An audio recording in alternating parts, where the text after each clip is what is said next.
Bom, boa noite, pessoal. Vamos começar. Começamos a gravar. Então, na aula de hoje, nós vamos falar um pouquinho sobre correlação e regressão. Quando eu digo... Só um minutinho que eu não estou conseguindo ver. Peraí. Ai, que bom. Agora, ótimo. Bom, as outras aulas, a gente veio... em cada aula, a gente estava trabalhando com um capítulo de um livro de estatística, né?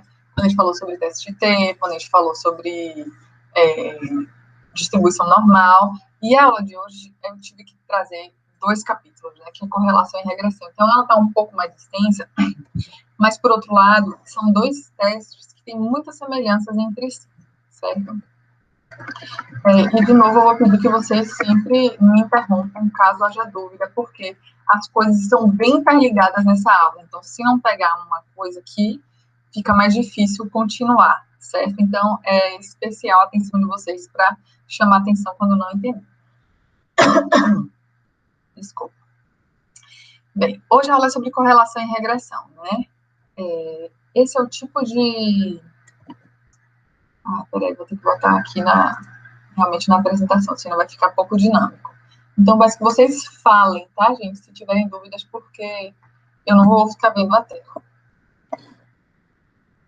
Quem não tiver microfone, escreve e pede para alguém falar. Bom, correlação e regressão são testes estatísticos que são usados para avaliar se existe uma associação entre 2 variáveis quantitativas. Então, você não vai usar testes de correlação e regressão se você tem variáveis qualitativas. Se você tem, por exemplo, como a gente até viu ali se você tem 2 categorias, não sei, são 2 variáveis quantitativas, tá? Então, a ideia da correlação e regressão é verificar se 2 variáveis variam juntas. E se isso acontece, nós dizemos que elas estão correlacionadas, certo? Quando 2 variáveis variam juntas, dizemos que estão correlacionadas. Aqui eu trago um exemplo sobre uma tentativa de verificar se existe uma correlação, né, uma associação entre as horas de estudos de alunos, né, e as notas que eles tiram. Então, aqui nessa tabela, vocês podem ver, aqui os alunos estão indicados como A, B, C, D, E, F, G, H, né, mas isso aqui não vai interessar muito, né, na verdade, só a identificação de cada indivíduo na sua amostra, né. Então, o meu primeiro valor de X são 8 horas, depois 7, 6, 3, 3, e assim por diante. E aqui estão os valores das notas. Percebam que são 2 variáveis quantitativas, né? Então, você vai colocar no seu eixo X o que você imagina que é a variável independente, e no seu eixo Y o que você chamaria de variável resposta ou variável dependente. É o que você espera que varie de acordo com o que está aqui no eixo X. Então, você imagina que um aluno que estude 2 horas vai tirar notas menores do que um aluno que estude 8 horas. Então, você imagina que existe uma relação, uma associação entre essas 2 variáveis, tá? Bom, aqui eu estou mostrando que o X vai ser as horas de estudo, né? A variável Y, as notas dos alunos, e o N igual a 8 é a quantidade de amostras em cada uma dessas variáveis, né? E note que para cada valor de X, você tem um valor de Y, né? Por isso que o N é igual a 8, tá? É como se fosse, são duplas, né? E interessa, né? 7 está relacionado com 8, 6 com 4, né? Então, é como se fossem pares, né? Tudo bem até agora? Sim. Olha. Vamos lá. E como que a gente verifica, né, se essa associação ela é ao acaso ou se ela é uma relação que a gente chama de significativa? né? Porque pode ser, se você olhar para esse gráfico, que alguém vem aqui e diga, olha, não tem nada a ver, você não tem nenhum motivo para acreditar que as horas de estudo influenciam na nota dos alunos. Pode ser, isso daí não me diz nada, né? Qual que é a medida objetiva que a gente tem de identificar se essa associação que você acredita que existe, que você plotou aqui no gráfico, se é uma associação que a gente diz como significativa, né? Que provavelmente não é uma associação ao acaso. Então, a gente utiliza o coeficiente de correlação de Pearson, né, que é identificado por esse R aqui, é um R minúsculo, tá? Que é uma medida da intensidade da associação entre duas variáveis quantitativas, né? Os valores de R de Pearson, eles vão variar de -1 até 1. Aqui, ó, o valor de -1 é quando a relação é negativa, né? Ou seja, quando aumenta os valores de X, eu diminuo os valores de Y. Essa relação é a relação que a gente diz de perfeita, quando ela é igual a -1, né? Que todos os dados se alinham numa reta, né? Toda explicação, toda variação em Y é explicada por X, né? E aqui a gente também tem uma correlação perfeita, só que com R igual a 1.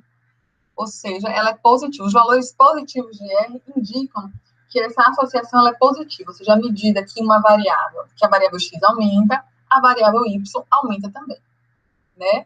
E ela é negativa quando, à medida que a variável x aumenta, a variável y diminui, né? E aqui eu tenho outros exemplos de tentativas de verificação de associação entre duas variáveis, quando, por exemplo, não existe associação, o R é igual a zero. Por exemplo, você percebe que é uma verdadeira nuvem aqui, né, de pontos. Então, não parece que a gente consegue ver nenhuma tendência associada a Y em relação a X, né? Aqui na letra D, a gente tem um R igual a 0,8, né? Que é um pouco menor do que 1, mas ainda assim é relativamente próximo de 1. Então, você vê uma tendência significativa, não vou nem falar a palavra significativa, você vê uma tendência, né, positiva aqui, e só que com uma certa variação. Aqui, quando você tem um pouco mais de variação nessa nuvem, né? Novamente aqui um R de 0. E, deixa eu tentar fazer desaparecer essa barrinha. E esses dois últimos gráficos aqui, no canto inferior, né? Tem uma das nuvens forma um valor de, em vez de formar uma linha, ela forma uma curva. Você vê que o R é muito baixo, próximo de 0. Ela deu 0,007, né? Assim como na letra H também, né? Então, são valores muito pequenos, então você certamente não vai ser significativa essa associação. Mas existe uma fórmula para a gente... Primeiro, a gente vai ver como calcular esse coeficiente de Pearson, e depois a gente vai ver como identificar se esse coeficiente é significativo ou não, tá? Essa daqui é a fórmula para você calcular o coeficiente de Pearson, tá?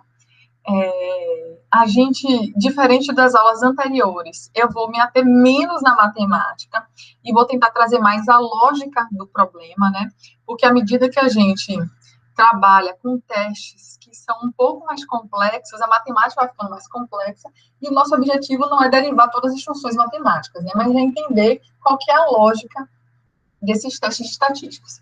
Até porque a gente hoje tem recursos computacionais que fazem esses testes para a gente, né? Nós não fazemos isso na mão, graças a Deus. Bom, vamos lá. Então, o coeficiente de Pearson, né? Ele é chamado de ρ, a letra ρ, que é essa letra aqui, ó, é uma letra grega, que representa o coeficiente de correlação de Pearson para as variáveis x e y, se nós estivéssemos tratando de toda a população. Lembra-se, se a gente tivesse x e y como verdadeiras representações dos parâmetros populacionais, a gente usaria a letra ρ para escrever a correlação entre as variáveis x e y, né? Mas como em ciências biológicas, em oceanologia, né, nas ciências da natureza, a gente geralmente não tem acesso a toda a população, a gente trabalha com estimativas dessas populações, que são as nossas amostras, né? Então, por isso, quando a gente trata das amostras, a gente vai chamar esse ρ de R, na verdade, né? Que é o R que representa a associação entre variáveis tiradas de amostras, certo? Então, a fórmula do coeficiente de Pearson, né, representada por ρ, x e y, vai ser igual a covariância entre x e y, dividido pelo desvio padrão populacional de x, multiplicado pelo desvio padrão populacional de y, certo? E quando a gente transforma isso para os parâmetros, né, que são estimativas dos parâmetros populacionais das nossas amostras, a gente pode simplificar essa equação nisso aqui, né, que é uma somatória das diferenças dos... somatória dos produtos de x e y. Só um minutinho, que eu preciso me lembrar aqui. Uai, perdão, pessoal. Vai aparecer no slide. Desculpa, a cabeça não está muito boa. O numerador é chamado de soma dos produtos. É porque tem um sinal negativo, eu fico... É a soma da diferença, né? Você vai somar todos os produtos de x e de y. O que seriam esses produtos de x e de y? Você vai pegar todos os valores da sua variável x e vai diminuir pela média. Então, a primeira coisa que se faz é, você tem aquela sua tabelinha de valores, você tiraria a média de x e a média de y. Depois você vai pegar o primeiro valor de x, vai diminuir da média, e vai multiplicar pelo primeiro valor de y, subtraído da média. E assim você vai somando esses produtos para todos os valores de x e todos os valores de y. Beleza? Vou seguindo se ninguém me interromper, viu? E o denominador, ele é a soma dos quadrados de x e y. Então, esses mesmos produtos só que elevados ao quadrado. Então, eu vou somar as diferenças do valor de x em relação à sua média elevada ao quadrado, vou somar tudo isso, multiplicado pela diferença de y em relação à média elevada ao quadrado. E assim eu tenho o valor de R.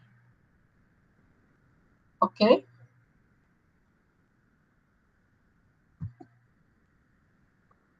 E agora eu quero convidar vocês para calcular esse coeficiente de correlação, mas não na mão, dessa vez nós vamos para o R, certo? Eu vou parar de compartilhar a minha guia e vou compartilhar toda a minha tela. Para ficar mais fácil. Só um instante.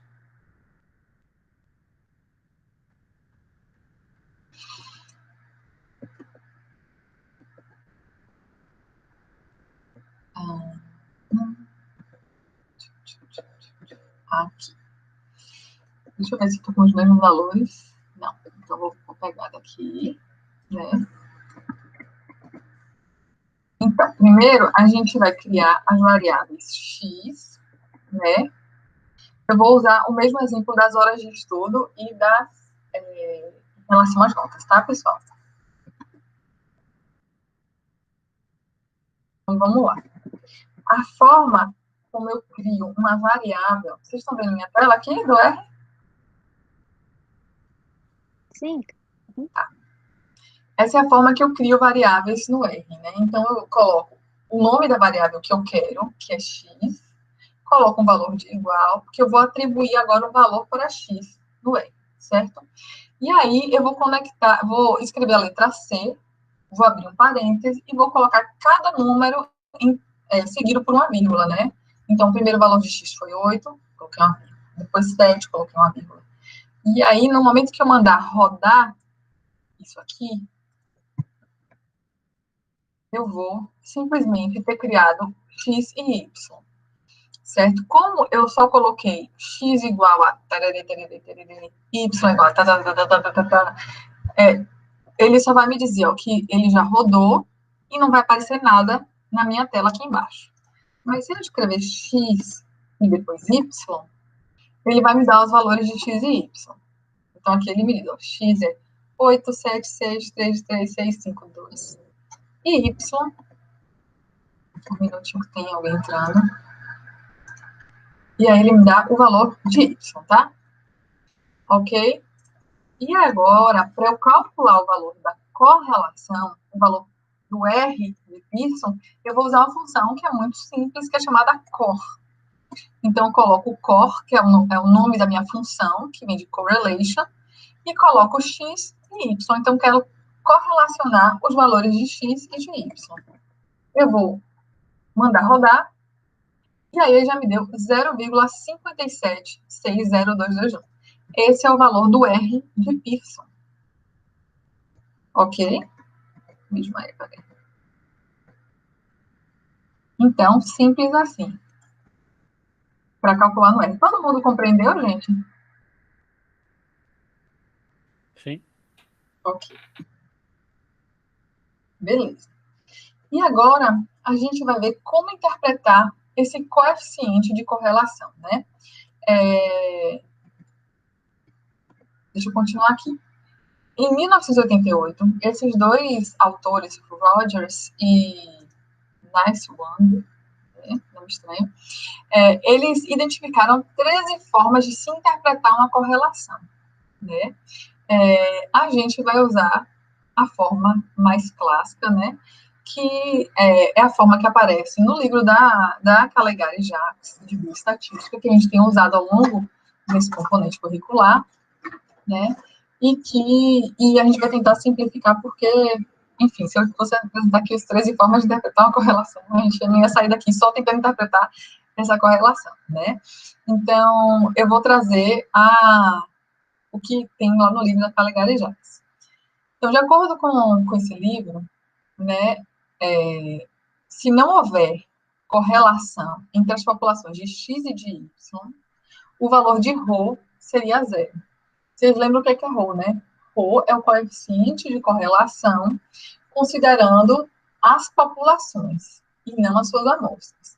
Então, se a gente imagina que as nossas amostras são representativas, né, da sua população, a gente vai imaginar que os valores de R calculados, eles seriam próximos de zero também, né? Se não houver correlação entre as populações, certo?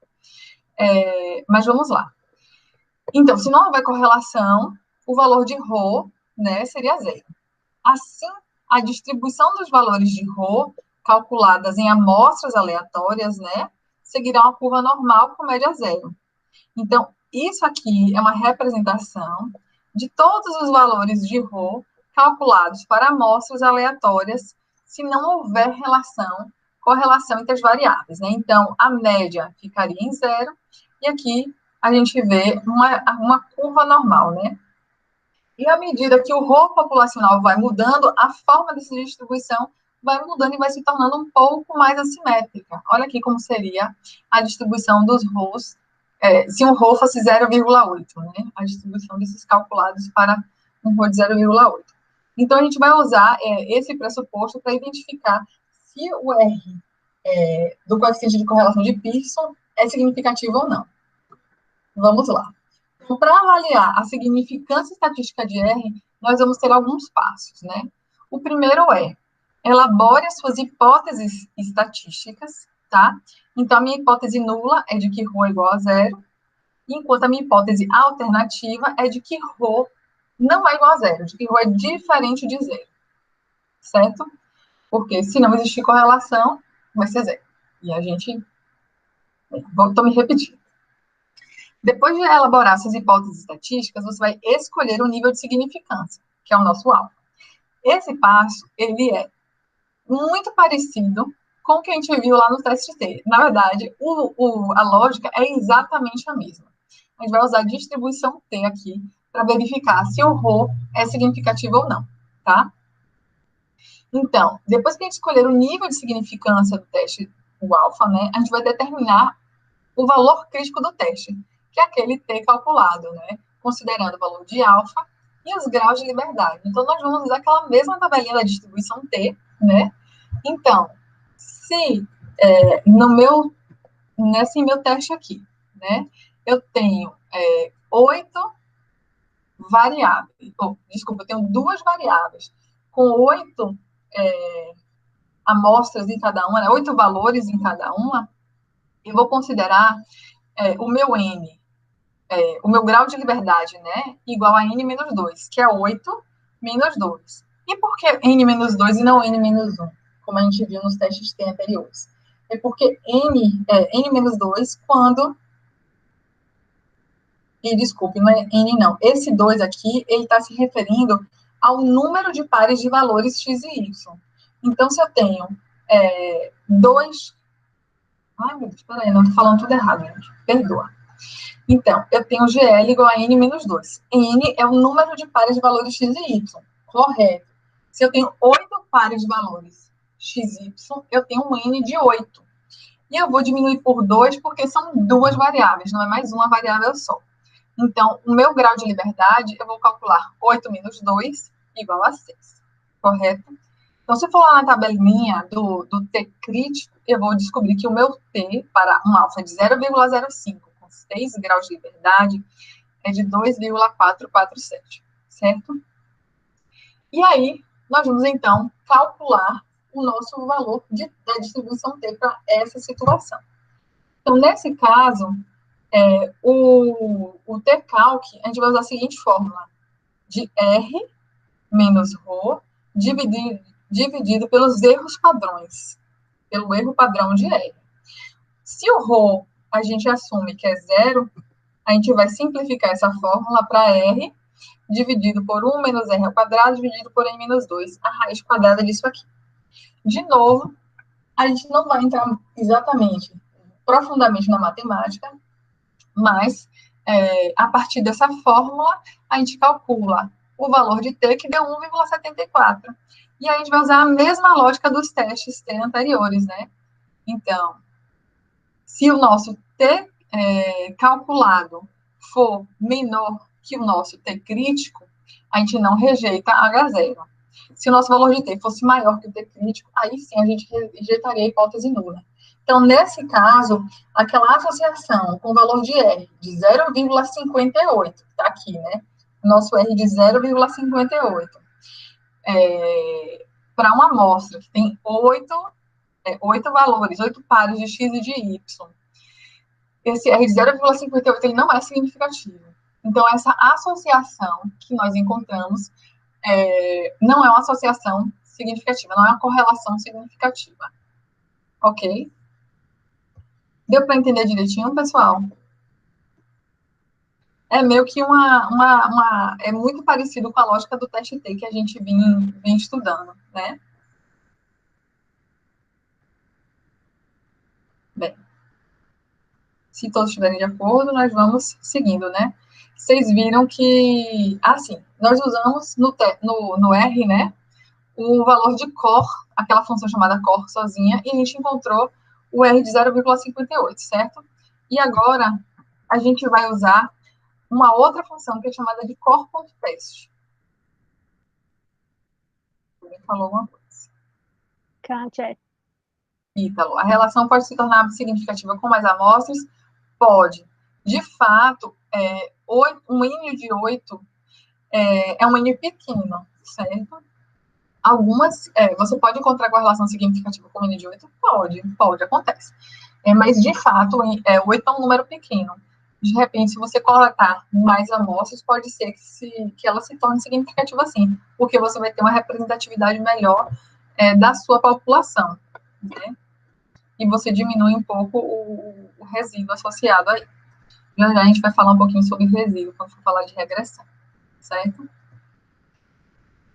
E outra coisa, né? Vocês viram que os graus de liberdade, né, eles influenciam também bastante nessa forma aí. Então, se eu tenho um N pequeno, eu vou ter uma penalização maior, né, em relação àqueles graus de liberdade ali. Vamos lá. Então, se eu for para o R, e ao invés de usar a função cor, eu usar a função cor.teste, né, aí eu vou ter uma descrição maior do que se eu usar apenas a função cor, né? Ele vai me dar uma série de resultados aqui. Por exemplo, ele me deu aqui o valor de T, né? Deu 1,7261, igualzinho ao que a gente tinha calculado, vocês se lembram? Desculpa.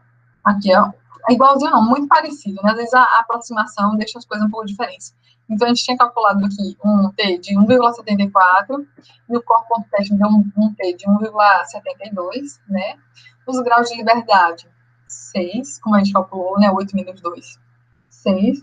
E aqui está o valor de P, né? Que a gente pode comparar diretamente esse valor de P com o nosso alfa, né? Se esse valor aqui for maior do que 0,05, a gente não rejeita a hipótese nula, né?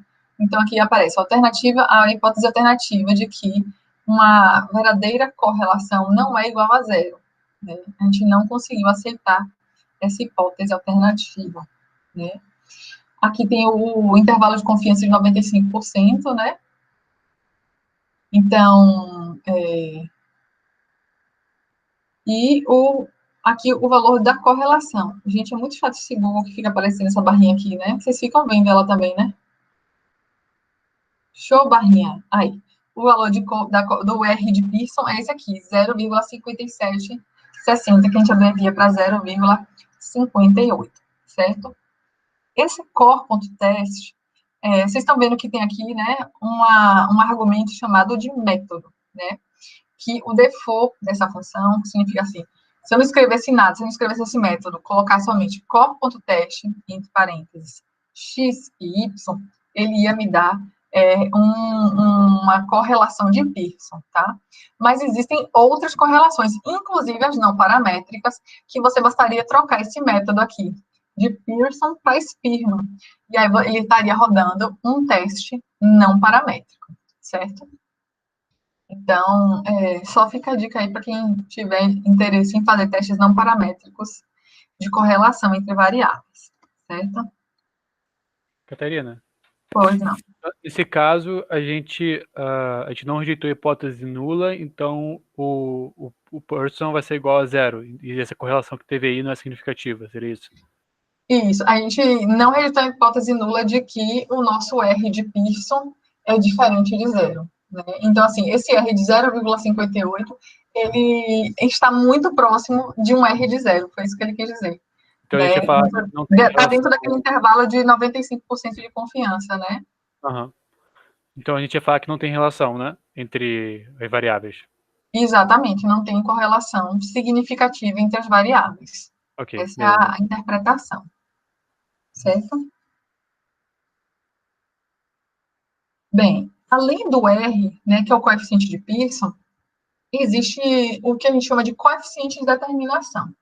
O coeficiente de determinação, ele é dado pela letra R ao quadrado, né? Então, seria o quadrado do coeficiente de correlação de Pearson. Informa que fração da variabilidade de uma variável pode ser explicada pela outra, né? No caso da associação entre horas de estudo e notas, nós temos que R ao quadrado é igual a 0,58 ao quadrado, que seria igual a 0,34, o que indica que 34% da variação nas notas é explicada pela quantidade de horas estudadas, e vice-versa nesse caso, né? Então, uma variável explica apenas 34% da variação da outra variável. Então, isso é o que significa o R ao quadrado, tá? Então, isso é muito importante da gente compreender, porque isso tem a ver com a interpretação que a gente dá para o teste estatístico que a gente está usando, né? Então, se você usa aquele R de 0,58 para dizer que é 58% da variação de uma variável está sendo explicada pela outra, não está correto. A gente tem que usar o coeficiente de determinação, que é dado pelo Rzinho ao quadrado. Ok?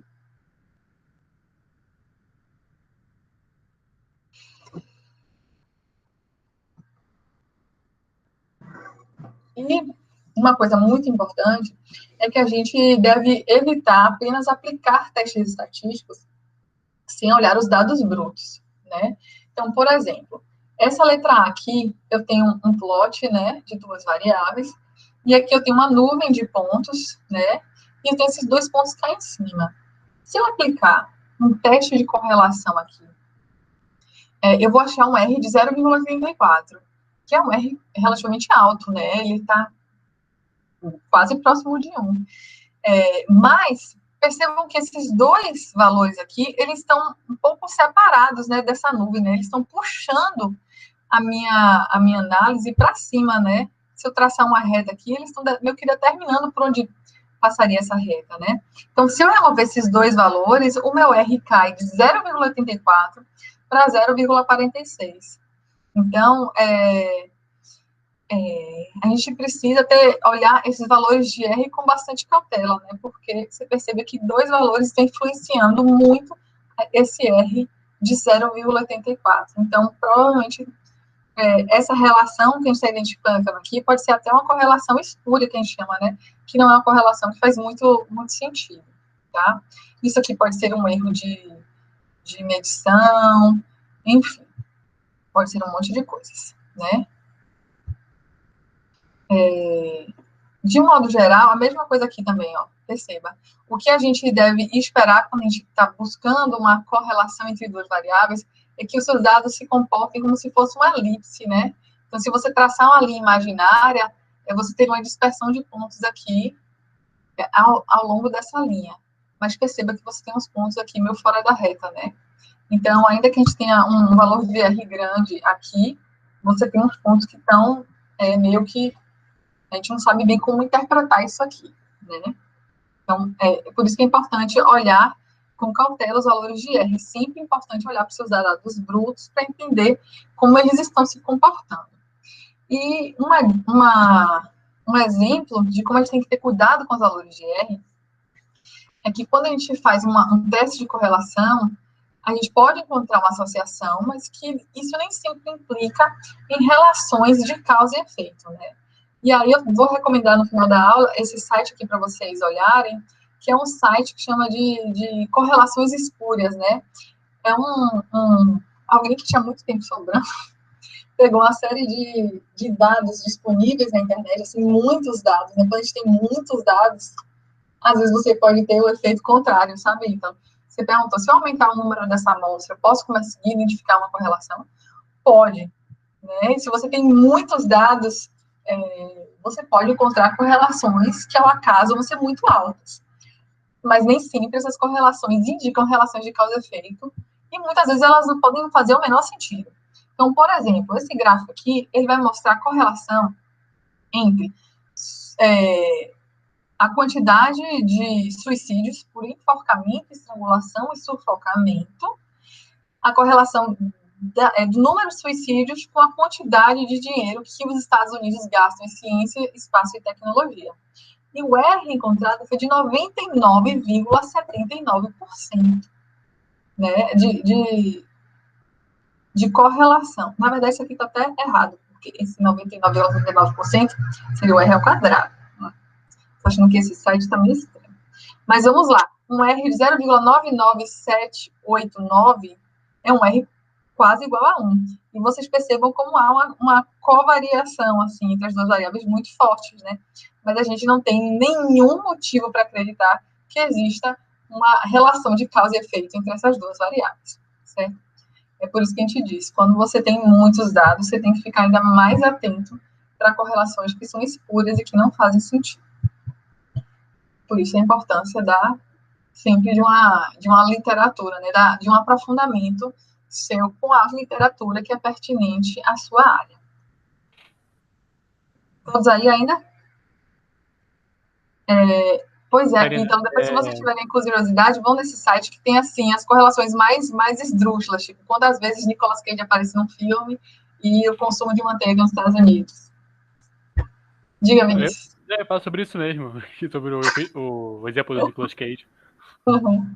Acho que é com pessoas que se afogam, uma coisa assim. Sim, tem mesmo, tem. Eu vou deixar o site para vocês darem uma futucada lá, porque pelo menos dá para se divertir um pouquinho com essas correlações espúrias. É um site chamado Spurious Correlations. Bem, até porque passamos rápido pela correlação. E agora nós vamos tratar um pouquinho sobre regressão, certo? A regressão, a gente vai aplicar quando se supõe que há correlação entre variáveis e também existe uma relação de causa e efeito. né? Então, não é só uma busca por correlação. Você está testando uma expectativa de que uma variável diretamente influencia a outra, certo? Então, eu vou reforçar aqui que o x, a variável que você vai plotar no eixo x, é o que a gente chama de variável independente, ou seja, ela varia sem depender da sua outra, né? Ela que vai influenciar a sua variável resposta, que vai ser a variável y, que é também chamada de variável dependente. Ou variável resposta, porque ela, teoricamente, vai responder às variações de x. Então, o valor de y, ele depende do valor de x. É isso que você quer testar, quando você está aplicando um teste de regressão. Bem, a regressão linear, ela expressa uma relação entre duas variáveis por meio de uma equação. Não sei se vocês lembram lá do ensino médio que a equação de uma reta ela é expressa da seguinte forma: y igual a mais bx, tá? Se você for buscar a equação da reta no Google, você vai encontrar várias formas de representar essa equação de uma regressão linear, né? Y igual a mais bx, y igual a x mais b, y igual a beta mais bx, enfim. O que interessa é que você vai ter duas variáveis, uma independente, uma dependente, e você vai ter dois coeficientes.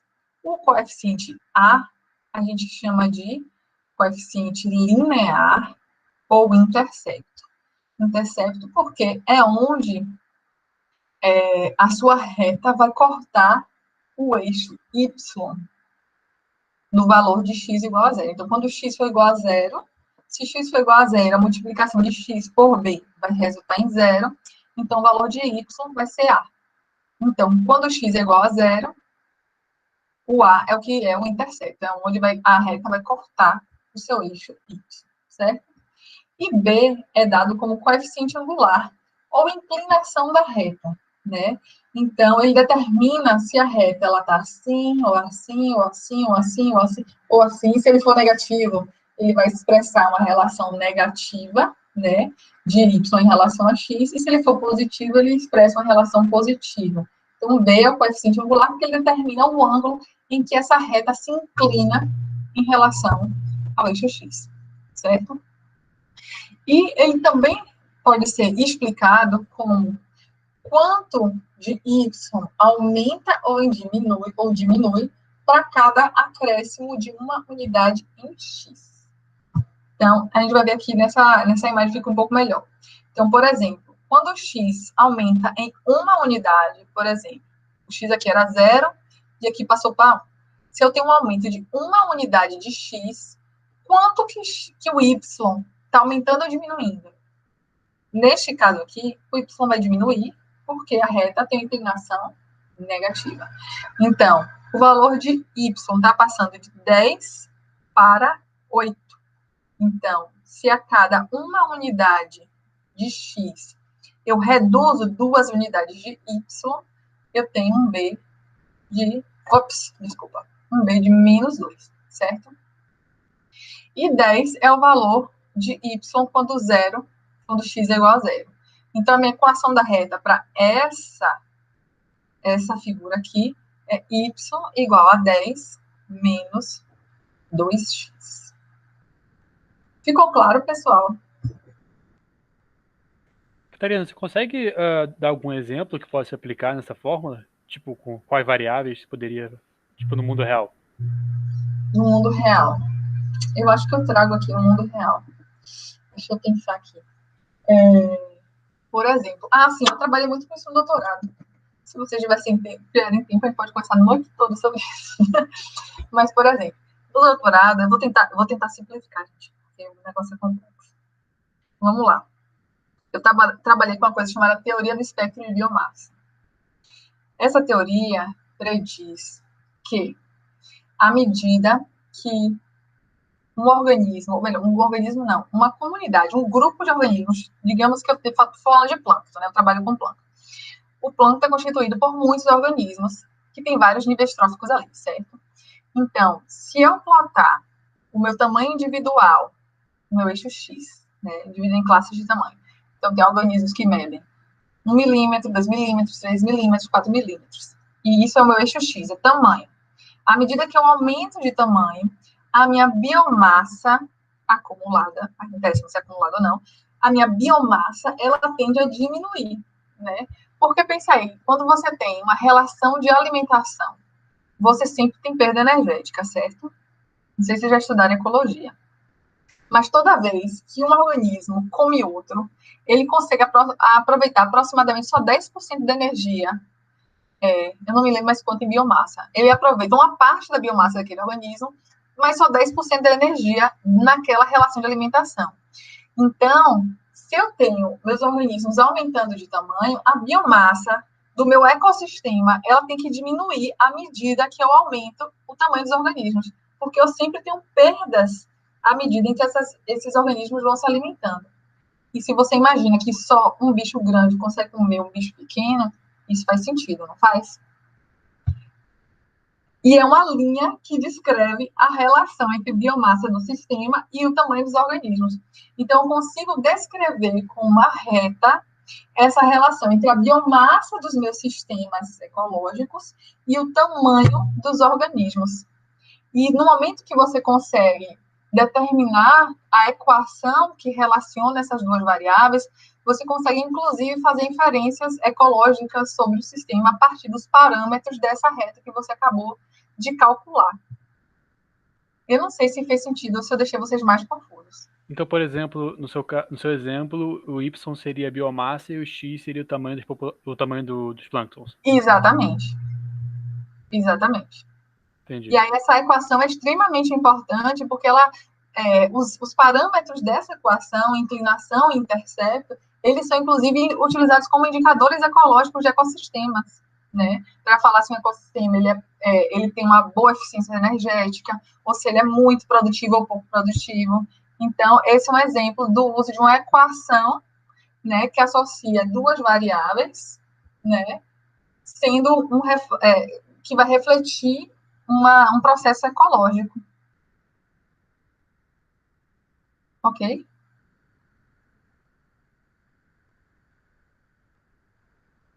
Bem, esse foi o exemplo que eu consegui pensar na hora, mas tem outros mais simples. A Caligari Jacques traz muitos exemplos. Eu recomendo muito que vocês leiam esses 2 capítulos de correlação e regressão, porque ela traz exemplos mais simples também. Por exemplo, a relação entre horas de estudo e notas. Ela traz um exemplo entre pressão arterial e uma outra coisa que eu não me lembro mais. Tá? Eu pensei, no exemplo aqui, ver se faz sentido. Você tem o número de livros que você... tem uma biblioteca. Aí, biblioteca não, livraria. Essa livraria, ela tá vendendo livros e ela quer saber... e tem universidade perto dessa livraria. E aí, quanto maior o número, mais próximo... Ela quer saber onde vai construir a livraria, por exemplo. E ela percebe que quanto mais próximo quanto mais próximo da universidade, maior o número de alunos, por exemplo, que vão nessa livraria. Então, no caso, o Y seria o que eles vendem lá de livros, e isso ia aumentar com o número de alunos, que é o X. O X não seria a distância da universidade? Porque essa é a variável independente. Seria a distância, isso é verdade. E aí você imagina que essa distância vai ter um efeito, vai influenciar a quantidade de livros que os universitários compram, é isso? Isso. Então, seria isso, mais ou menos. O Y seria a quantidade de livros independentes que a livraria vende, sem ter a distância influenciando nessa variável, e a distância seria a variável não, no caso, seria a variável independente que iria influenciar sobre a variável dependente, que é o Y, né? Isso, o raciocínio está certo, Vinícius.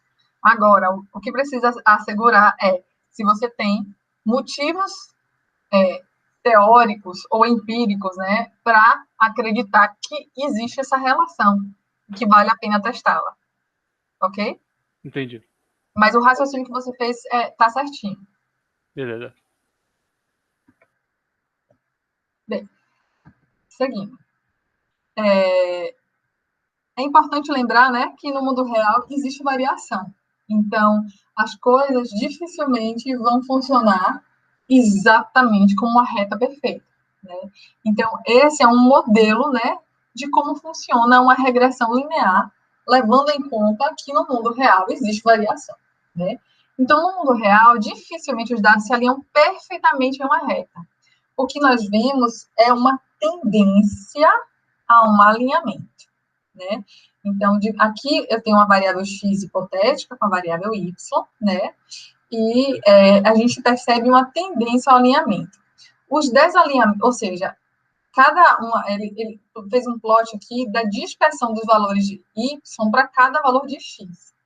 Então, ainda que exista uma relação que possa ser escrita por essa reta y igual a mais bx, ele sugere que a gente tenha também esse erro aqui, que representa a diferença entre o valor que você esperaria encontrar, se essa reta for um bom representante, não uma boa representante da relação entre x e y, e o valor de fato que você encontra, né? Então, esses desalinhamentos são vistos como desvios ao acaso do comportamento geral de um fenômeno.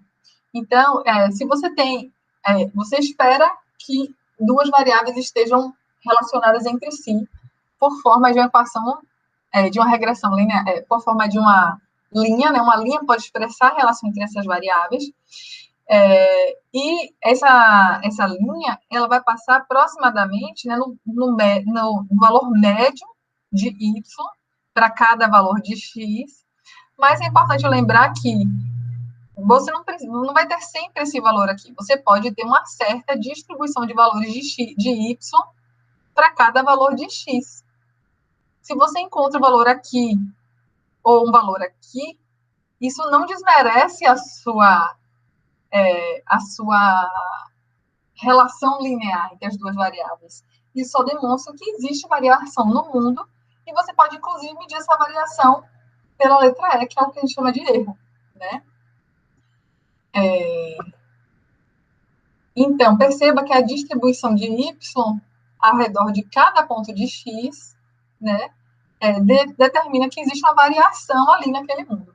Então, as médias de y, nesse caso, estão sobre a linha, e a variação de y, ela é a mesma em cada ponto de x. Perceba que o tamanho dessa distribuição dos valores de y, ele é o mesmo, né? A dispersão em torno da média. Então, isso é o que a gente chama de homogeneidade de variância. Significa que para cada valor de x, a variação de y é a mesma. Tá vendo? Ela tem tem o mesmo tamanho, ok? Então, para cada valor de x é uma subpopulação de valores de y. E essa dispersão em torno da média, ela vai ter o mesmo tamanho. Tá? Então, o erro, ele teria o mesmo variação para todos os pontos, no caso. Todas as relações entre x e y. Exato. Agora, o erro varia um pouco, né? Apesar dele ser... que susto! Ai, meu Deus, vou matar esse homem. Olha, por que a gente não pode ter arma em casa? Porque as pessoas estão perturbando a gente na hora da aula. Deixa eu estar. Ai, meu Deus do céu, meu coração está acelerado. André, eu te mato. Olha só. Voltando. Eu já me perdi, vou matar. Bom, vamos lá. Vocês entenderam, gente? Porque eu me perdi. Tá falando porque ocorre variação entre o erro, mesmo que seja pequena. Veja bem. Note que y, ele não vai cair sempre nessa média aqui, né? Eu posso ter um valor de y que está aqui, ou aqui, ou aqui. Então, esse valor de erro, ele pode variar, né? Mas a possibilidade de variação desse erro, ela é a mesma para cá, para cá, para cá e para cá, para cada valor de x, entendeu? Não significa que o erro é sempre igual. A distribuição dos erros, sim, é a mesma distribuição. Mas perceba que eu posso ter vários valores aqui, inclusive em cima da reta, mas eu posso ter aqui do lado, aqui do lado, aqui do lado, aqui do lado, aqui do lado. Entendeu? Ou ficou confuso? Não entendi. Quando tem, então, tipo, você pode ter valores do erro diferentes, mas todos eles estão numa mesma variação de valor. Que é a mesma dispersão, exatamente. Entendi.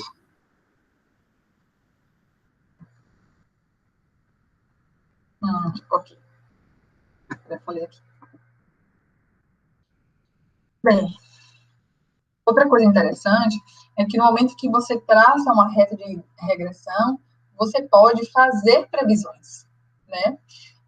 Se os dados apenas tendem ao alinhamento, a gente precisa... Deixa esse título tá ruim, não era bem isso que eu queria falar aqui, não.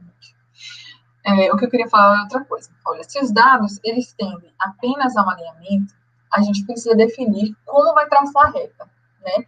Que representa melhor a relação de causa e efeito entre as variáveis, né? Digamos que eu tenho aqui, por exemplo, aqui essa relação. Você pediu por um exemplo, não foi no mundo real. Então, aqui eu tenho no eixo X a concentração de poluente, de um certo poluente, né? E no eixo Y, eu tenho o que ele chamou de score de dano ecológico, né? Então, é um certo índice que mede o dano ecológico em relação a essa concentração de poluentes. Então, perceba que à medida que eu aumento os valores da concentração de poluentes, o meu score de dano ecológico ele também vai aumentando. E a relação entre essas duas variáveis, ela parece ser bem linear, correto?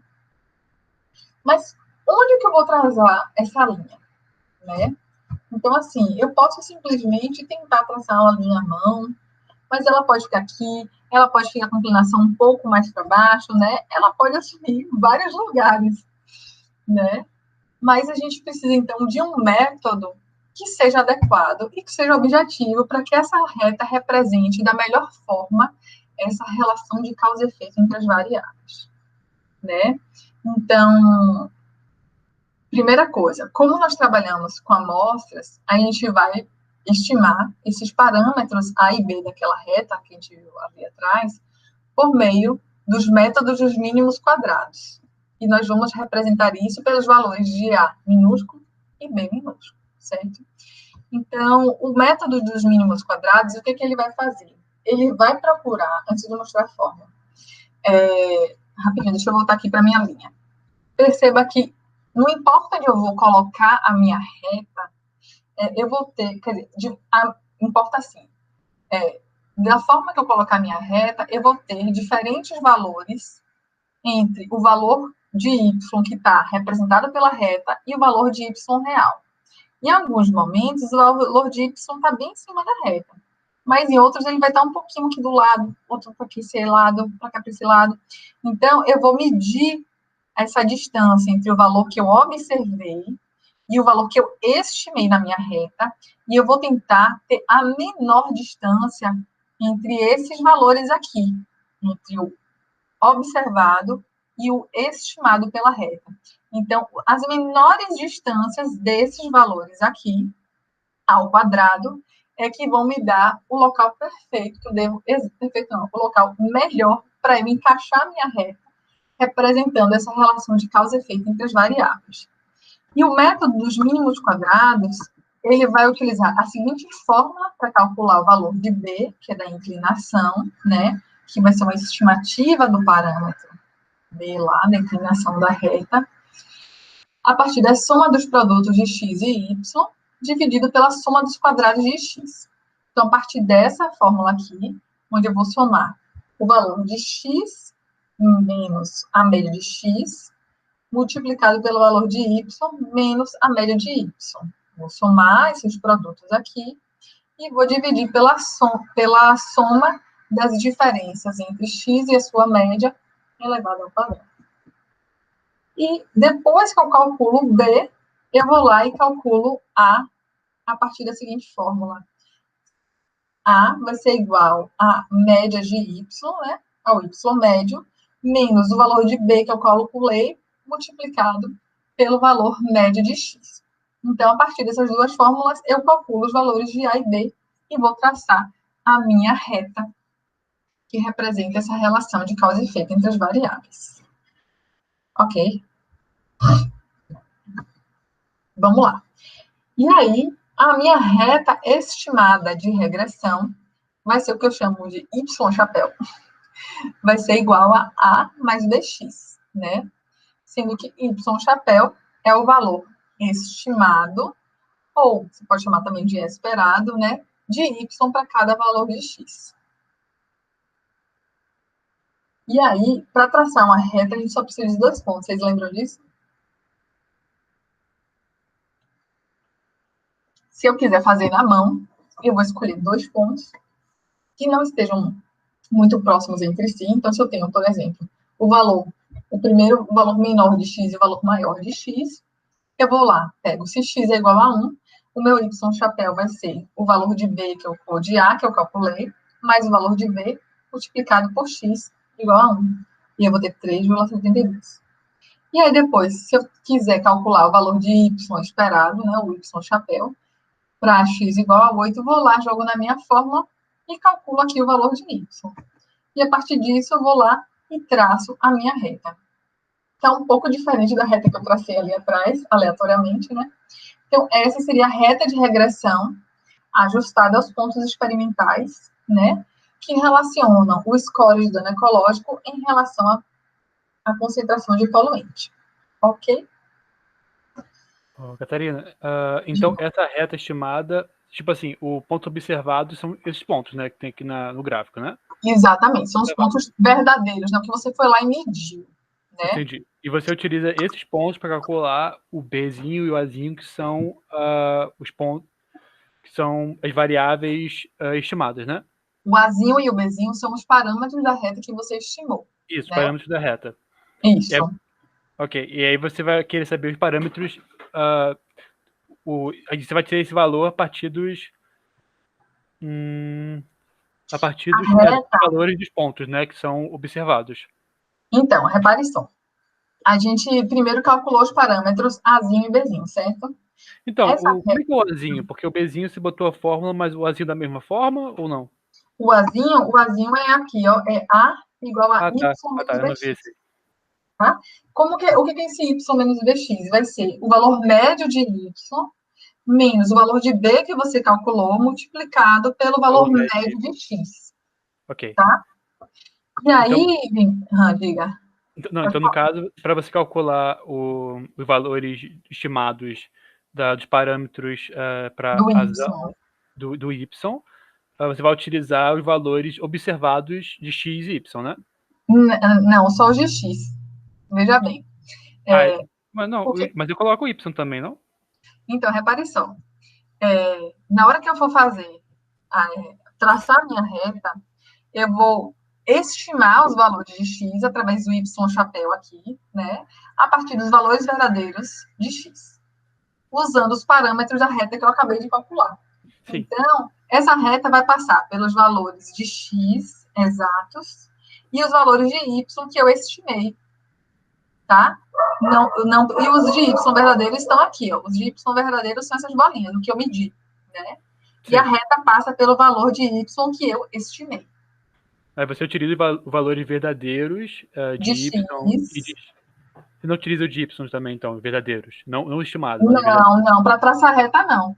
Para estimar os parâmetros, eu utilizo os valores de y verdadeiro para plotar esse gráfico, né? São as bolinhas.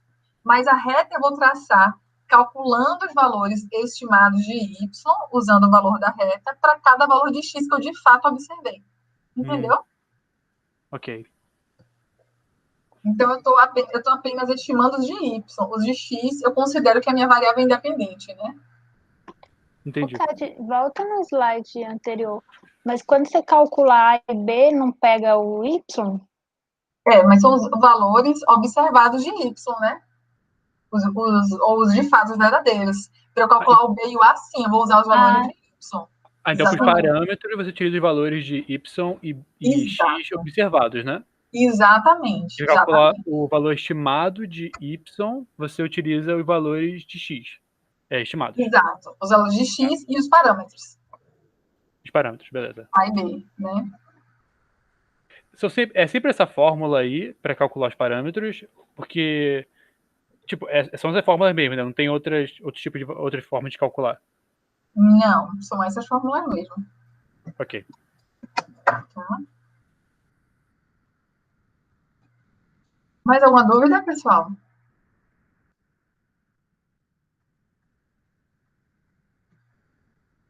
Vinícius, para essas fórmulas aqui que a gente viu em outro slide, tem simplificações das fórmulas. Por exemplo, para isso aqui, para esse pcalc aqui, né? Tem fórmulas simplificadas lá no calendário Jax, ela vai mostrando as simplificações das fórmulas, tá?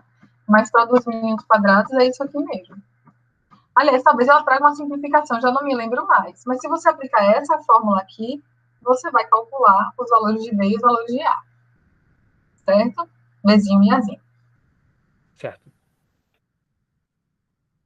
E agora, a gente vai analisar, né, se esses valores, né, se essa reta que a gente acabou de calcular a equação da reta, se como fazer um teste de hipóteses relacionadas às regressões, né? Vamos lá. A dependência de y em relação a x, ela é expressa pelo valor de b, da inclinação, né? E os valores de bzinho obtidos a partir das amostras devem variar ao redor de zero se não houver relação linear. Então, de novo, a gente vai usar um raciocínio muito semelhante. Se não houvesse relação linear entre as variáveis, a inclinação, o valor de B, seria zero, certo? Então, se não houver relação entre essas variáveis, eu espero que os valores de B, calculados a partir de várias amostras, né, dessas duas variáveis, eles vão variar em torno de zero, a média zero, ok? Aqui está indicando o erro padrão, né? Então, se você sair dessa área do erro padrão, significa que esse valor de B vai ser diferente de zero. Vamos lá. Então, nós vamos aqui, de novo, seguir os passinhos para testar a significância estatística do nosso parâmetro da reta que a gente acabou de calcular, né? Então, as nossas hipóteses estatísticas serão de que a hipótese nula é de que o valor de B é igual a zero, e a hipótese alternativa é de que o valor de B é diferente de zero, certo? A gente vai escolher o nível de significância, lembrando que alfa pode ser 0,05 ou 0,01, tá? De novo, vamos calcular o valor crítico do teste, né? Determinar qual é o valor do T crítico, né? Os graus de liberdade, de novo, são aquela fórmula de n-2, da mesma forma que a regressão, que são duas variáveis, x e y. E vamos determinar o valor de o T calculado, né? Que nesse caso, a gente vai usar, ao invés de R menos ρ dividido pelo desvio pelo erro padrão, vai ser Bzinho menos Bzão dividido pelo erro padrão de Bzinho, tá? E não vou entrar mais em outras fórmulas, tá?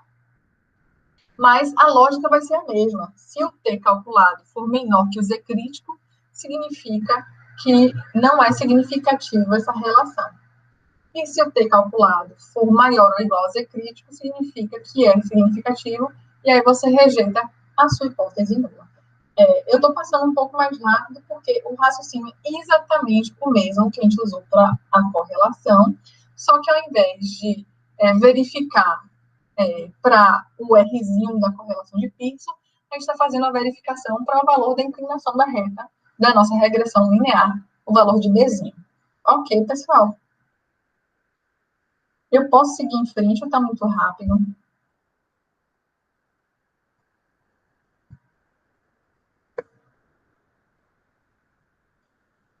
Por mim pode. Por mim pode. Valeu. E agora, nós vamos trazer, né, os pressupostos da regressão, né? A gente não falou muito sobre isso até agora, né? Quer dizer, a gente passou rápido, mas hoje a gente vai ver como fazer os testes para verificar se as nossas variáveis atendem aos pressupostos do que a gente chama de teste paramétrico, né? No caso da regressão, nós temos 4 pressupostos, tá? Nós temos que a variável y deve ter uma distribuição normal, tá? Que a gente deve ter uma homocedaticidade, ou seja, a variação de y deve ser semelhante em cada valor de x. Vocês lembram daquele gráfico que eu mostrei logo há pouco? Deixa eu voltar um pouquinho aqui nele. Vale a pena voltar, né? Isso aqui indica a homocedaticidade. Eu tenho a mesma variação nos valores de y para cada valor de x, tá? Isso é uma homogeneidade de variâncias. se eu tiver aqui essa dispersão de y ao redor desse valor, e cá em cima a gente tiver essa dispersão aqui, a gente não tem homocelasticidade, a gente teria heterocelasticidade, ou seja, não haveria homogeneidade de variância. E para se aplicar uma regressão linear, é pressuposto que você tenha homogeneidade de variâncias.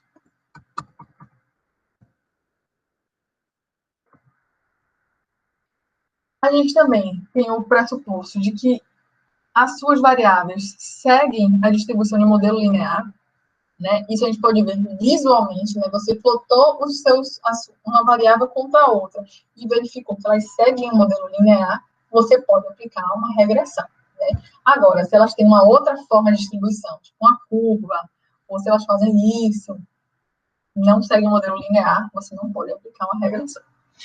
E os valores de y devem ser obtidos ao acaso e de forma independente, né? Isso é pressuposto para quase todo teste, para todos os testes estatísticos. Você tem que ter valores que são obtidos ao acaso e de forma independente um do outro. Então, a primeira vez que você mediu y não pode influenciar a segunda vez que você mediu y, certo?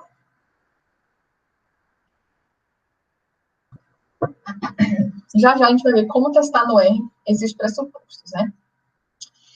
E quais são as utilidades da regressão, né? Duas utilidades principais.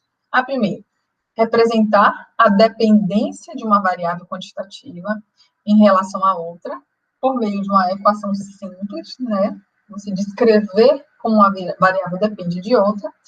E você também pode prever valores de y a partir de x. Então, se você consegue calcular uma equação que te descreva como a variável se modifica em relação a outra variável, perceba que você não precisa ter todos os valores de y para saber quanto que y vai ser se o seu x for um valor que você não mediu, por exemplo. Digamos que eu fui lá, o tal do score do dano lá no Riacho, né? Vocês estão lembrados que a gente tem um gráfico que a gente acabou de passar, que no eixo X você tem um certo poluente e no eixo Y você tem um score de dano biológico, né? E aí, digamos que você foi até, sei lá, 5 miligramas por litro de um certo poluente. Mas como você conseguiu descrever a reta que descreve essa relação entre a poluição e o dano ambiental, você pode prever que se aquele poluente aumentar de 5 para 10, qual que vai ser o valor do score do seu dano ambiental? Você consegue prever, porque agora você tem uma equação, né? Você só precisa do valor de x para saber qual que é o valor de y. Então, fazer previsões é uma super utilidade do modelo de regressão linear, certo?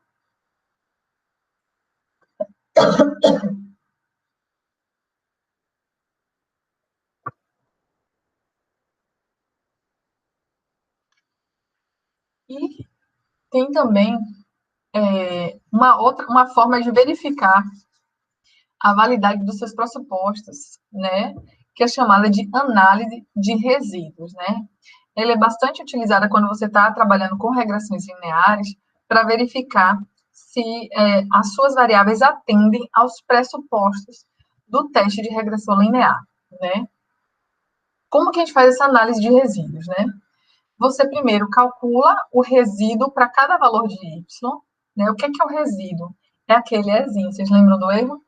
Então, se eu pegar o meu valor de y observado e diminuir do meu y chapéu, que é o y que você calculou, que você estimou com a sua equação, e aí você vai lá e calcula o erro, né? Você vai calcular todos os resíduos e depois você vai plotar um gráfico desses resíduos no eixo vertical em relação aos valores estimados de y, ou seja, os valores de y chapéu no eixo horizontal. Então, para cada valor do seu y que você estimou, você vai plotar os valores dos resíduos, que você calculou com essa fórmula aqui. Se seus pontos se distribuírem formando uma faixa aproximadamente retangular, paralela ao eixo X, significa que você está bacaninha. Vamos lá. Então, isso aqui é uma análise de resíduos, né? Então, se você tem aqui no eixo X o seu y chapéu, né? O valor de y que você estimou com sua reta. e você colocou no seu eixo X os valores de resíduo, né, o erro, né, que é o valor de Y, para cada valor estimado de X, a diferença entre o seu Y visto, observado, e o Y medido com a reta, e aí você plota isso aqui, e se você tiver tipo um retângulo ao redor dessa reta paralela, você tá ok, dessa forma você testou a homogeneidade de variâncias, é uma forma de testar se os seus dados têm homoceidasticidade ou não. Nesse caso aqui, passou no teste, tá? É uma análise visual mesmo, viu, pessoal, que se faz. Nesse caso aqui da letra A, você não passou no teste. Você violou o critério de homoceidasticidade. Porque perceba que nesses primeiros valores de Y aqui, estimados, a variação é bem pequena, né? Mas aí ela vai ficando grande, grande, grande. Olha só como muda a amplitude do seu erro quando os valores de Y são maiores em relação a quando eles são menores. Então, você não deve utilizar uma regressão linear para testar a associação entre essas duas variáveis, né? Então, você não tem homoceidasticidade. E quando seus resíduos se distribuem dessa forma, você está tendo uma violação da linearidade. Significa que o modelo de regressão linear não é adequado para descrever essa sua associação entre as variáveis. Quer dizer que as suas variáveis não respondem uma a outra de acordo com o modelo linear. Deve ter outro modelo de distribuição. Ok, pessoal.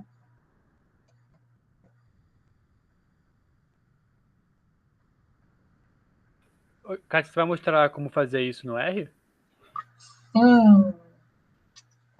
Já. Estou chegando lá, né?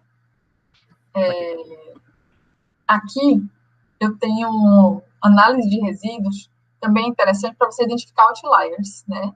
Por exemplo, aqui a gente tem aquele mesmo plot do slide anterior, né? Que você tem aqui o Y chapéu, é o Y esperado, né? Em relação aos seus resíduos.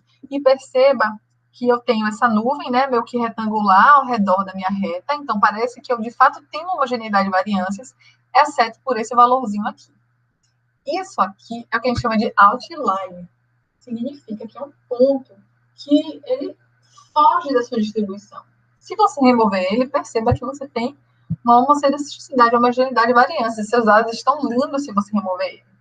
Só que você não pode remover ele só porque ele não está bonito no seu plot, né? Primeiro, a gente precisa avaliar que existem possíveis causas para você ter um outlier ali. Algumas causas, eu vou citar aqui. Primeiro, você pode ter tido um erro de leitura, ou um erro na anotação dos dados. Um posicionamento de uma vírgula errada pode causar isso aqui, né? Ao invés de você escrever 9,19, você escreveu 91,9.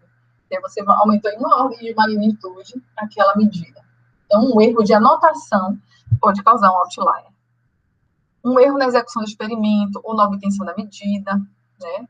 Problemas não controláveis também na execução do experimento, que você não conseguiu controlar, né?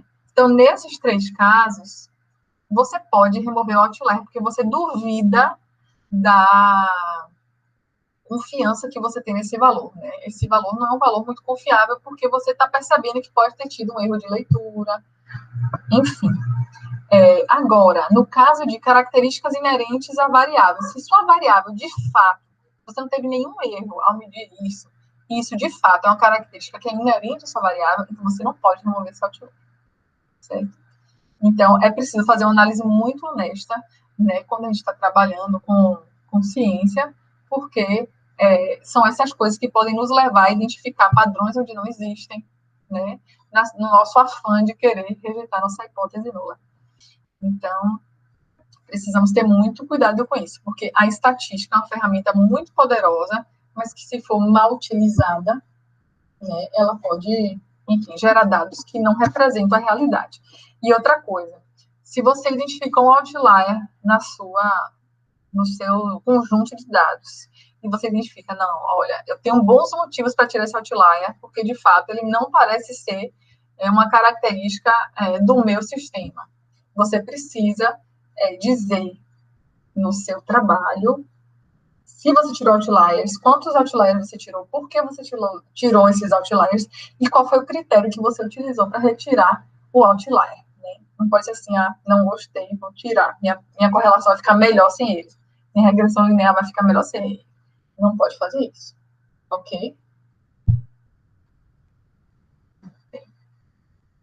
Vamos lá. Agora a gente vai para o R, tá? Então, a gente vai criar variáveis e testar os pressupostos. Tá? E, meu Deus, meu computador ficou doido. Vocês estão vendo isso? Ficou piscando. Vocês não viram, não? Vi sim. Meu pai do céu, ele está pedindo a rede, está vendo férias. Vamos lá. A gente primeiro vai criar essas variáveis, certo? A variável x, eu vou usar o exemplo do poluente, né? E do índice de dano ambiental. Então, eu peguei os mesmos valores lá, né? Do x, que é o meu poluente, do y, que é o meu índice de dano ambiental. Uma coisa interessante do R é, se você colocar uma hashtag, escrever depois a hashtag, isso aqui não é lido como código, como parte do código. É como se eu estivesse comentando na minha rotina. Então, para eu me lembrar que essa variável x representa poluentes, eu posso colocar uma hashtag depois do código e escrever poluente, como está aqui. Ok? Depois, eu vou fazer esse plot aqui, tá? Primeira coisa que eu falei, não é importante a gente olhar para os dados brutos, então, eu vou usar esse código aqui. O código chama plot. Vou fazer o que a gente chama de scatterplot, ou diagrama de dispersão, ou gráfico de pontos, né?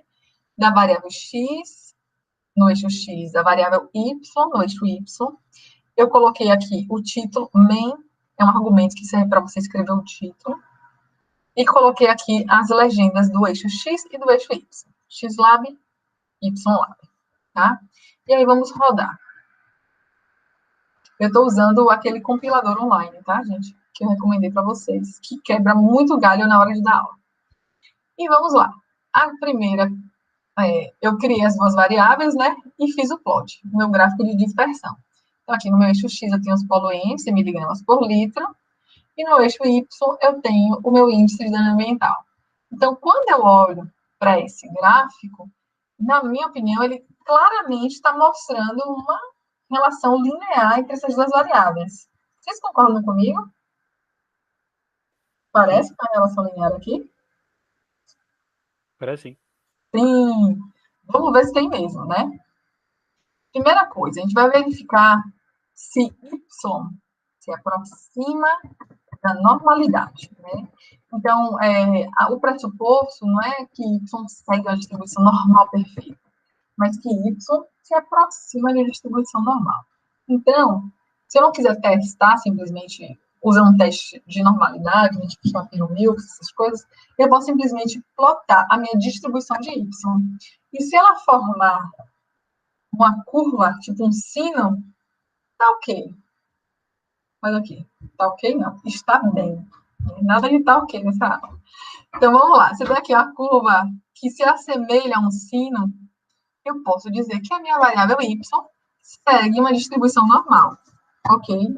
Então, testei visualmente, neste caso, se a minha variável y é normal, certo? Próximo pressuposto que a gente vai testar é... Ah, mentira, não vou testar pressupostos agora, não. Já eu testo o próximo, tá? Aguente a curiosidade aí. Então, a gente vai agora criar um modelo de regressão linear e vamos testar essa significância. Depois eu esqueci de botar os defeitos. Mas vamos lá.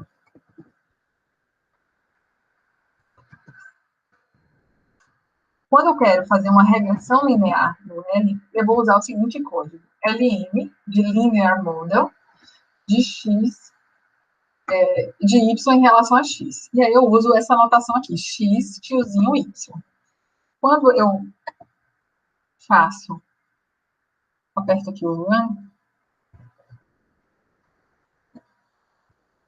ele está fazendo tudo de novo, né? Colocou os dois gráficos, e aí ele me dá aqui, ó, LM, fórmula X em relação a Y, e aí o que é que ele me deu? Os coeficientes. Aqui eu tenho um valor de intercepto, menos 0,94, e o valor de B, que é 0,55. Então, esses são os parâmetros Azinho e Bzinho para regressão linear, né, para um modelo linear aplicado a essas duas variáveis, ok? Mas isso parece pouco, né? Se eu tenho só os coeficientes. Eu quero saber um pouco mais, eu quero testar a significância do meu teste. Eu vou usar esse código summary em relação ao modelo linear. A gente pode fazer assim, modelo é igual a LN, como vocês viram, e eu vou fazer um summary em cima do modelo. Eu vou aumentar aqui os plots para ele não ficar gerando toda vez que eu rodo e não ficar lento. E vou agora fazer um summary, ele vai dar um sumário, tipo uma descrição mais detalhada sobre esse modelo. Então, aqui ele me dá os valores dos resíduos, os valores dos meus coeficientes, os valores de P, o T crítico, o valor de T aqui, o T calculado, né?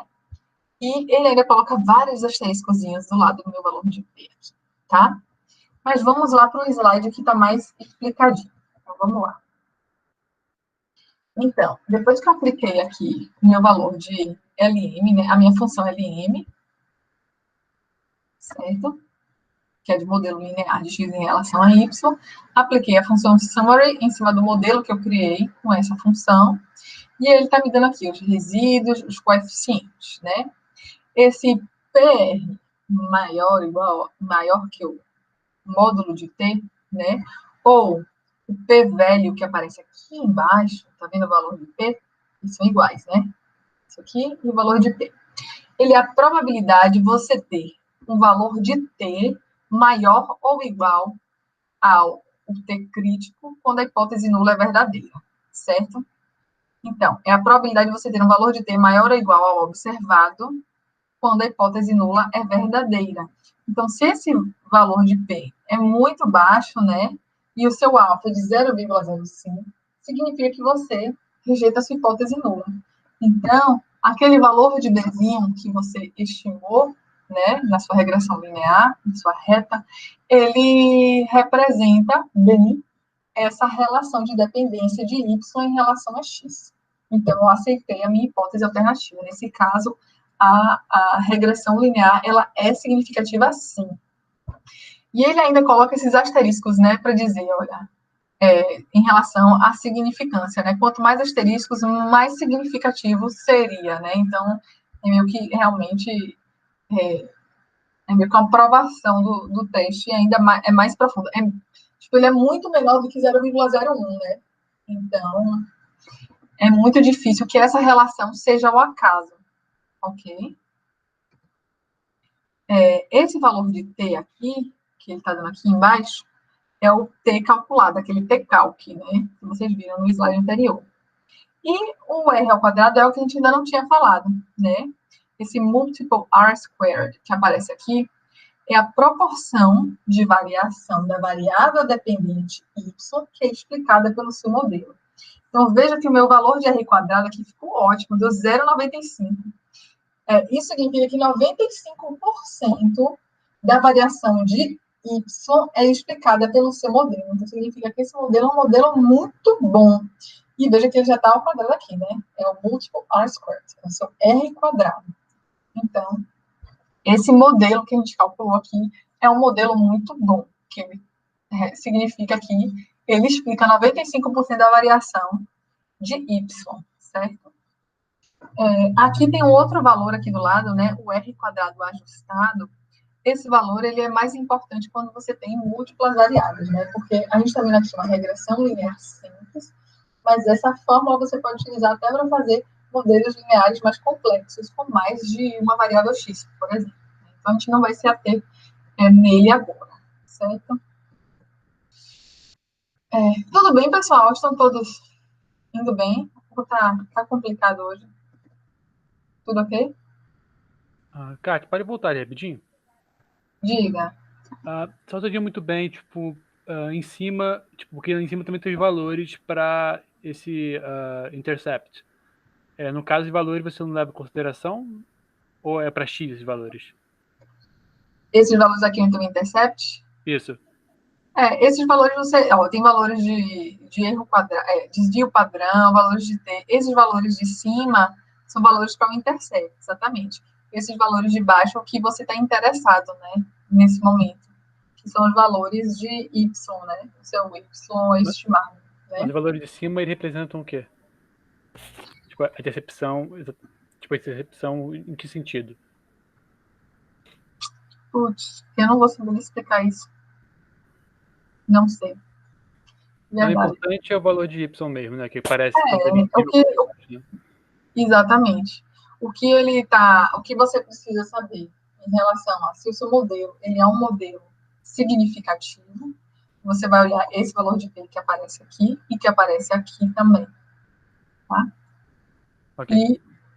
E o valor de R quadrado, desculpa. Peraí. E o valor de R quadrado que aparece aqui embaixo, tá? Esse multiple R squared. Que eu não posso nem mexer o mouse que sobe uma barra na minha frente. Aqui embaixo ele também tem a estatística F, né? E o valor dos graus de liberdade, Degrees of Freedom, que é esse DF. No final do slide, eu vou recomendar um site que explica todo o processo de você fazer uma regressão linear no R.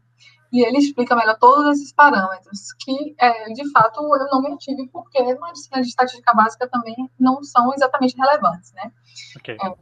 Mas esse site, ele traz um pouco mais de detalhamento sobre esses valores, né, de erro padrão, e ele traz também como interpretar todos esses valores que aparecem aqui nesse modelo. Então, você pode consultar lá depois. Eu também vou consultar, que eu fiquei curiosa agora, né, sobre esses valores.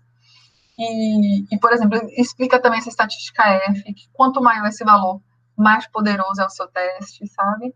Então, tem explicação sobre todos esses parâmetros lá, certo?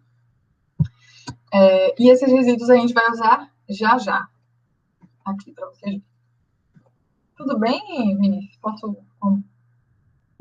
continuar? Tudo sim.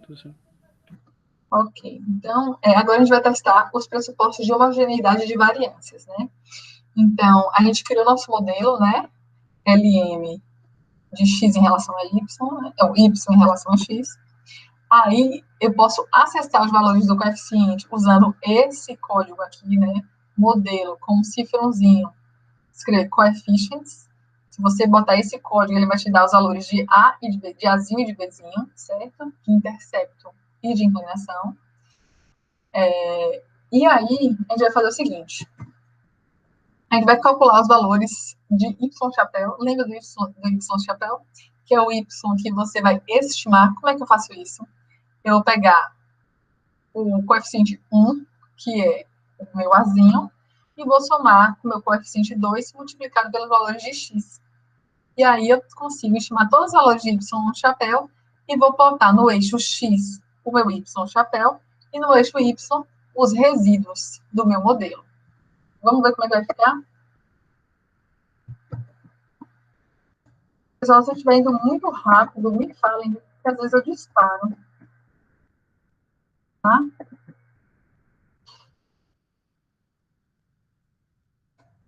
Vamos lá.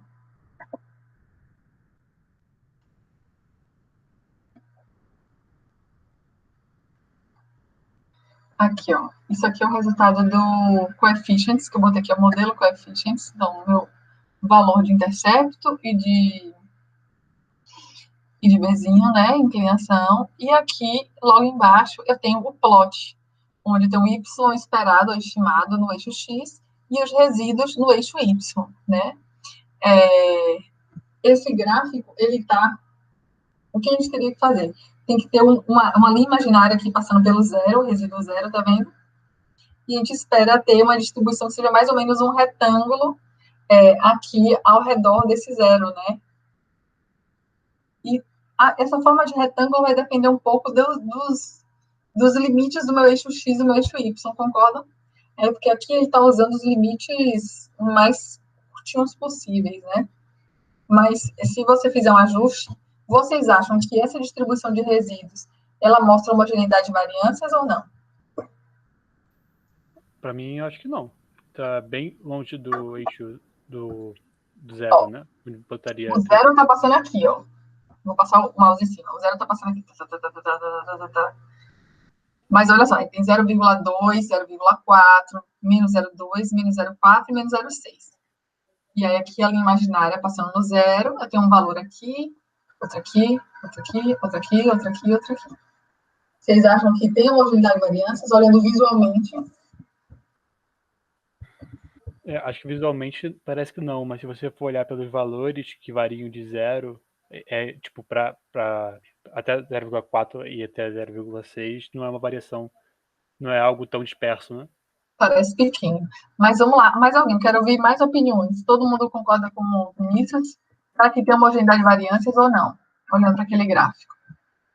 Visualmente depende do zoom que tem no gráfico, com certeza, Ítalo. Isso, ó, essas inspeções visuais, elas têm que ser feitas com muito cuidado, porque se você muda a escala do eixo X e a escala do eixo Y, isso muda completamente o seu visual.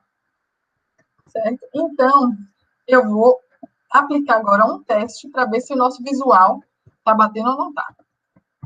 E aí eu vou usar essa função chamada var.test. Certo? Vamos aqui, porque esse plot. Vamos lá ver se isso deu significativo ou não. Se essa homogeneidade de variâncias, o var.test testa se existe homogeneidade de variâncias nessas duas variáveis, né, de y em relação a x.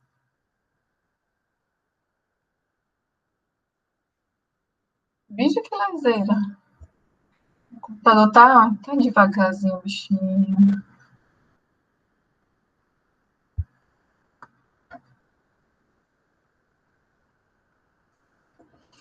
Pronto, finalmente. Né? O var.test, ele vai aplicar um teste chamado de teste F, que compara duas variâncias, né? A variância de x com a variância de y. Né? Aqui ele me deu o valor de F, o número de graus de liberdade, né? E o valor de P, que deu 0,2417. E aí ele vem aqui e explica que a sua hipótese alternativa é de que uma verdadeira taxa de variação não é igual a 1. True ratio of variance is not equal to 1. Então, a verdadeira taxa de variação não é igual a 1. Curioso esse teste. Mas o fato é, vamos lá, esse aqui é o intervalo de confiança de 95%, né? Que deu 0,045 e 2,31. 0,32 é esse aqui que a gente vai olhar? O valor de F.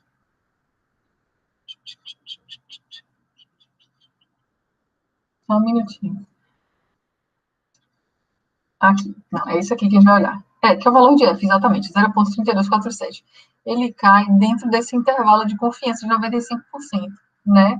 E o valor de P deu 0,24. Né? Então, se o valor de P deu 0,24, a gente não testa a hipótese nula. E a hipótese nula, ela é sempre de igualdade, né?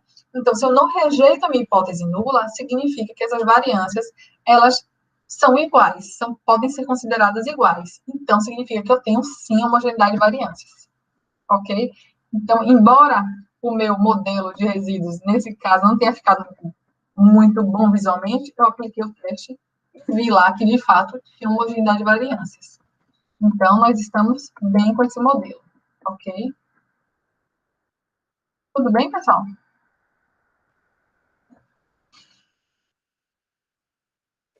Vamos lá. Então, a correlação e a regressão, né, são exemplos do que a gente chama de testes paramétricos, né? Eita, pega, o que foi que eu fiz? Pronto, voltando ao normal.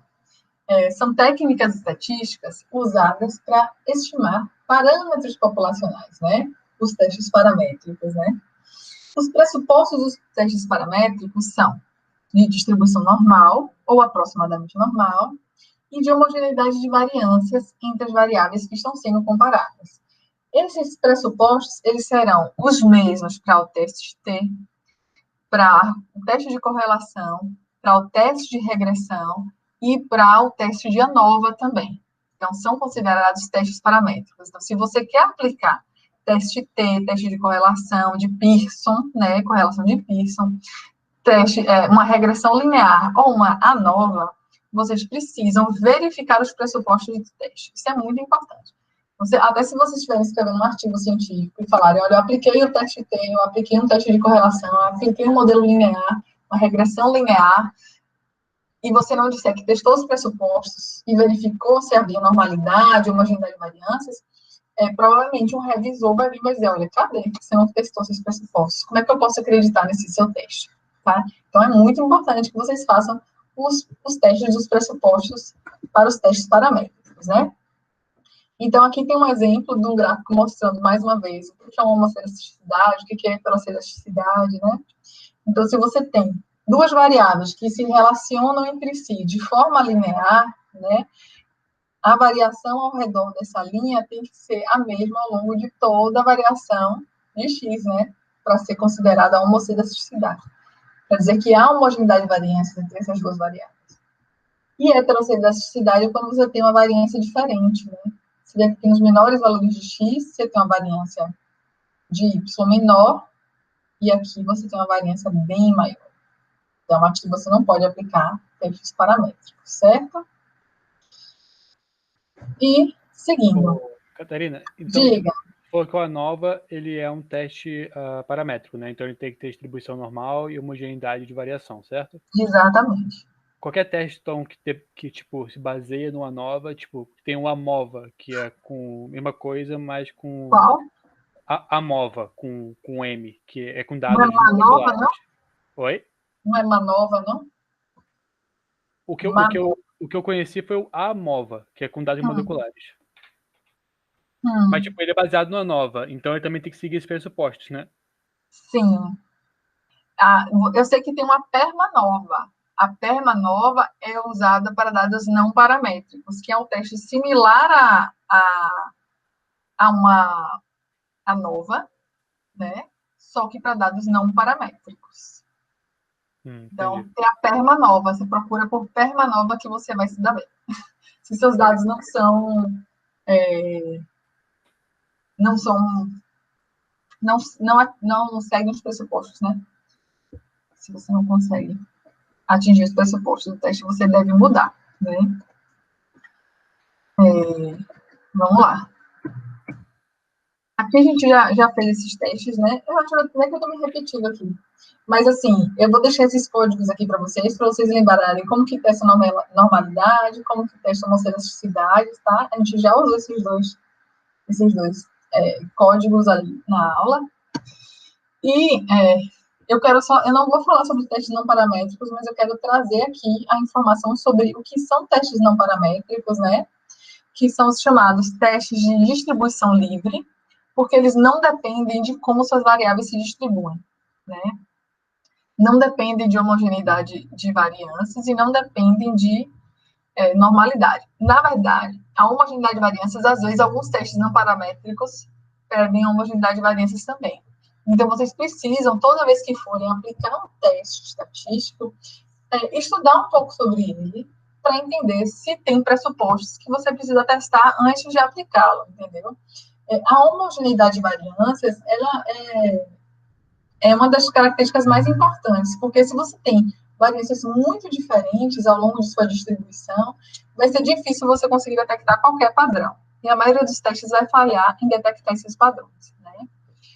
A normalidade, não. Com teste não paramétrico, você consegue lidar muito bem com normalidade, né? Então, os testes não paramétricos, ele tem uma aplicação mais ampla, certo? Mas existem críticas aos testes não paramétricos no sentido que elas extraem menos informação sobre suas variáveis. Porque como que funciona o teste não paramétrico? Ele geralmente funciona fazendo o ranqueamento das variáveis. O que é isso? Você vai transformar a sua variável e você vai substituir o valor que tem na sua variável por um ranking. O que é isso? Então, digamos que você tenha uma variável uma variável quantitativa com muitos valores, né? E aí você vai ordenar todos esses valores, vai colocar o menor valor, vai ser chamado de 1, que é o primeiro. Aí o segundo menor valor vai ser chamado de 2, que é o segundo, e assim por diante. Então, você vai ordenar a sua variável, e aí todos os testes estatísticos serão aplicados a essa sua variável que foi ranqueada. Então, você não está mais usando o valor verdadeiro da variável, mas sim o ranqueamento desses valores. Entenderam? Como é que funciona? Entenderam o que é o ranqueamento, gente? Mas, tipo, como é que seria o rank? Como é que isso seria utilizado no caso? Não seria utilizado as variáveis, seria utilizado Isso. Você vai usar o rank. O valor ranqueado. Então, você vai usar 1, 2, 3, 4, 5, 6, 7, 8, 9. Entendi. Sua variável vai ser representada dessa forma. Com ranks. Entendeu? Então, por isso que existe uma crítica ao teste não paramétrico, porque você não está extraindo toda a informação da variável, você está usando a sua variável ranqueada. Ok? Bem, testes não paramétricos, né?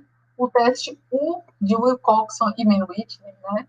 Ele foi desenvolvido em 45 por Wilcoxon e foi modificado por Mann-Whitney em 47, que generalizaram a técnica, permitindo a comparação entre amostras de tamanhos diferentes. Então, ele é um substituto para o teste T-Students, para a comparação de amostras independentes. Então, se você quer aplicar um teste T, você quer comparar duas médias, né, duas variáveis, e você não atende os princípios de normalidade, você pode usar o teste U, né, de Wilcoxon e Mann-Whitney, né? E se você tem amostras pareadas, ou seja, dependentes, você vai usar o teste T de Wilcoxon, ok? Se chama teste T de Wilcoxon. Viu, Vinícius? Você que estava perguntando, não foi sobre testes para amostras pareadas, né? Sim. Então é esse teste que eu vou utilizar, né? Teste T de Wilcoxon, exatamente. E aí, no caso da correlação, ao invés de usar a correlação de Pearson, você vai usar a correlação de Spearman, né? Se você quiser usar um teste não paramétrico. As variáveis serão ranqueadas, ou seja, você vai verificar se há correlação estatística entre os rankings de duas variáveis. E após o ranqueamento, você vai aplicar os mesmos cálculos da correlação de Pearson. Então, a diferença entre a correlação de Pearson e a de Spearman, o cálculo é exatamente o mesmo, só que ao invés de você usar a sua variável original, você vai usar a sua variável ranqueada. Ok? E outra coisa, ainda que você não atenda aos pressupostos, ou que você atenda aos pressupostos de normalidade, se você quiser usar um teste não paramétrico, você pode. Não significa que você só vai usar testes paramétricos se você não tiver nem normalidade, nem homogeneidade de variâncias. Ok? Agora, o contrário não pode acontecer. Bem, finalmente, chegamos ao fim. Eu já até que eu dei uma correria, viu? Que horas são? Não consigo ver. 9h21. Bom, tá ok, tá? Vixe, então chega tá ok, viu? Tá no tempo bom. Vamos lá, atividade de hoje. A partir dos seus estudos, a partir do estudo da aula de hoje, né? Eu sugiro, inclusive, que vocês leiam os 2 capítulos da Calegari Jacques, capítulos 10 e 11, que são muito bons, viu? Para estudar esses assuntos de correlação e regressão. E quem tiver interesse em testes não paramétricos, esse livro traz um capítulo sobre testes não paramétricos, que também é bem interessante. Sugiro a leitura para quem quiser continuar estudando depois da disciplina, tá? O que vocês vão fazer hoje? A partir dos estudos da aula de hoje, vocês vão criar uma rotina no R.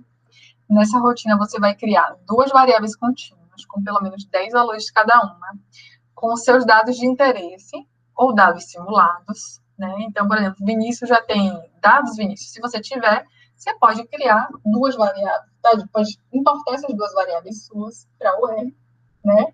E você vai realizar algumas operações, que são essas aqui. Verificar se existe correlação significativa entre essas 2 variáveis. Verificar se essa correlação pode ser descrita por um modelo linear.